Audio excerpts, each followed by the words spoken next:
We have discussed the negative biological effects of close encounters here on the channel in the past. One thing that I've always said about this phenomenon is that there is a yin and a yang aspect to this. You will find cases of experiencers and abductees that consider their close encounter to be a positive experience. And today in this video, I want to talk about how some believe that they were healed of a physical ailment or an illness during their close encounter. Now, the idea for this video was sparked by the very well-known and famous case of Travis Walton. Hovering up here, just below the tops of the trees, and it was about 20-25 feet in diameter.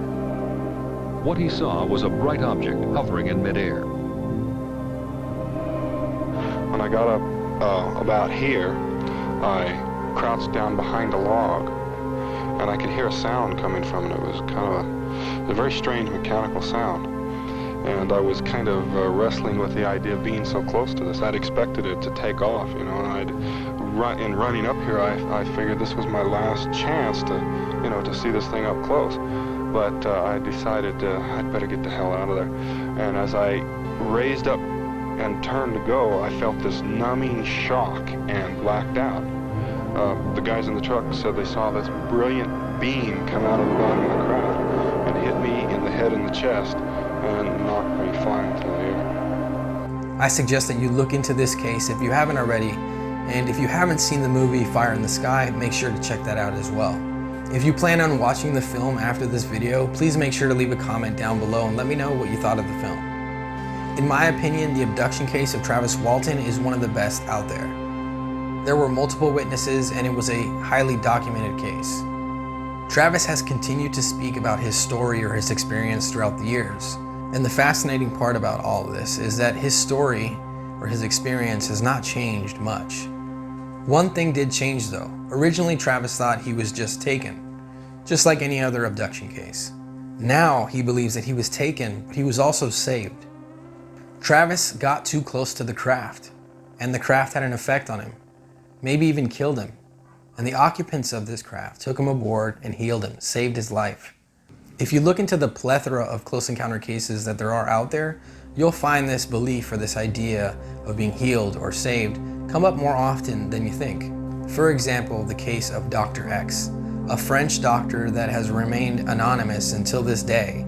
His close encounter of two luminous craft in his French countryside home supposedly led to a miraculous healing of an injury that he had.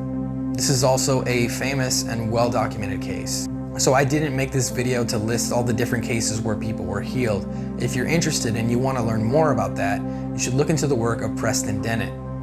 Preston Dennett wrote a book with 300 cases, all with this similar aspect.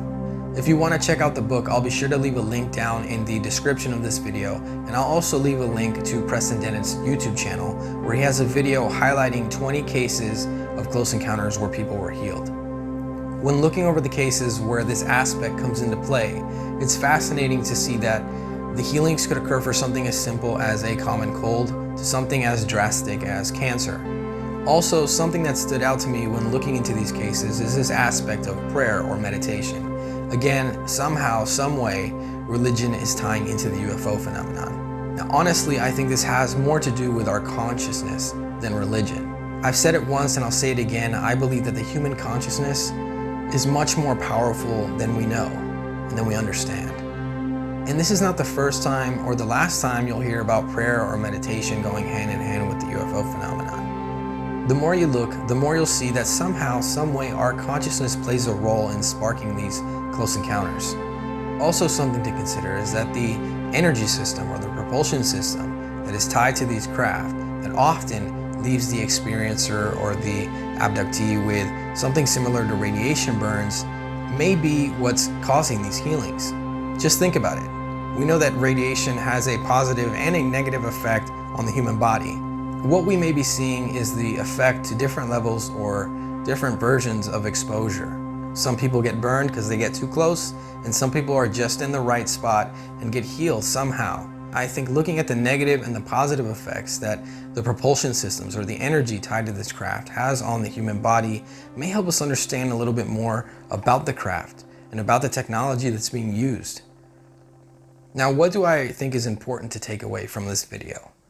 I think this positive and negative aspect of close encounters and the abduction phenomenon shows that the occupants of these craft don't always have the same agenda. Some say, for example, that the Greys are just emotionless, hive-minded clones that are sent to do one thing and one thing only.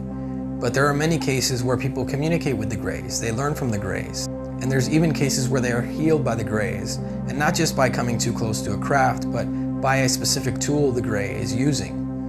So if there is any validity to these positive cases or these positive close encounters with the Greys and any other species or type of occupant, we need to stop putting them all in the same basket.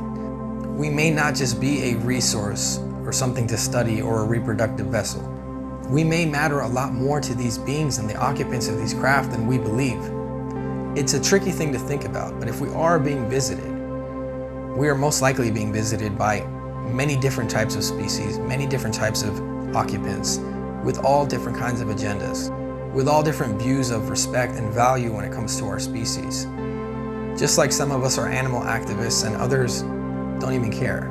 We need to begin to take into play the drastic differences between the goals of these occupants. Another thing that I wonder is, what makes an abductee important to these occupants? Why not teach us all or heal us all?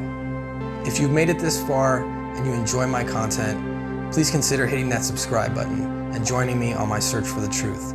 I believe that if we all work together, we may be able to get one step closer to the truth.